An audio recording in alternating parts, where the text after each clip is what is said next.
qui ressort quand même de vos deux livres, celui de Maragoyer et le vôtre, Yanis Roeder, c'est quand même une espèce c'est un d'entre vous qui appelle ça la hantise des origines. C'est-à-dire qu'effectivement, maintenant, parmi les jeunes adolescents en particulier, il y a une horreur du pays d'accueil. C'est aussi une expression que je trouve chez vous. Je vous cite Yanis Roeder. Pour beaucoup, être français, c'est la honte. C'est être un bouffon. Quelqu'un qui ne se défend pas quand on le raquette. Quelqu'un qui a peur. Un bolos. Vous dites que le slogan Black Blanc Beurre qui nous fait rêver, nous, dans les médias, ne les fait pas rêver du tout. Français, c'est juste des papiers. Oui. Bon. Il y a manifestement une montée du communautarisme dans nos collèges. Le fait que plus personne ne... Je vais vous dire un truc aussi. On veut pas être français, monsieur, hein, c'est ça. Pourquoi vous voulez absolument que nous soyons français, voilà. Mais pourquoi voulez-vous absolument que nous soyons français? Nous, on s'en fout de la France. C'est rien pour nous.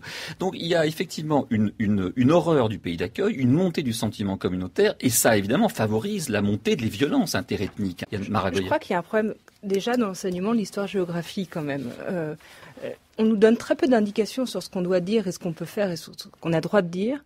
On est assommé par un surmoi de gauche délirant, ce qui fait que quand un élève dit, ce qui arrive régulièrement, tente sa chance, comme tout élève, en disant du mal de la France, qu'on est une sorte de dictature policière ignoble, avec des immigrés qui ont été déportés, le prof, il dit pardon. Il y a une vraie hantise de l'origine chez beaucoup d'élèves. Par exemple, ils veulent absolument savoir, le prof, vous êtes quoi? Vous êtes quoi? Alors il se trouve que, en discutant avec eux, il m'arrive de dire que moi aussi je suis d'origine immigrée, voilà, c'est pas de ma faute, c'est comme ça. Hongroise. Oui, hongroise. Mais que mon pays, c'est la France. Je suis né en France, et je suis français, et en plus la Hongrie, j'ai jamais mis les pieds. Alors du coup, pour mes élèves, je suis hongrois.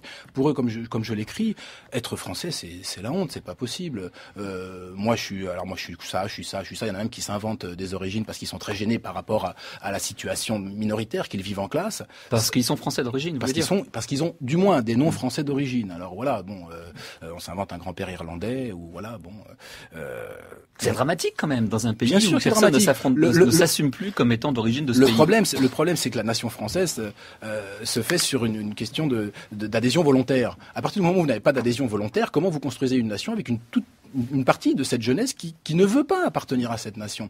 Là, on est face à un vrai problème. Et quand on parle de nation, quand on parle de français, etc., on nous répond jambon beurre, des choses comme ça, voilà, et avec toute la connotation négative que peut avoir jambon beurre ou jambon frais. Il y a un rapport très compliqué. Il y a un rapport très ambivalent par rapport à la nation française, ça c'est évident. Oui, mais chez les Français aussi.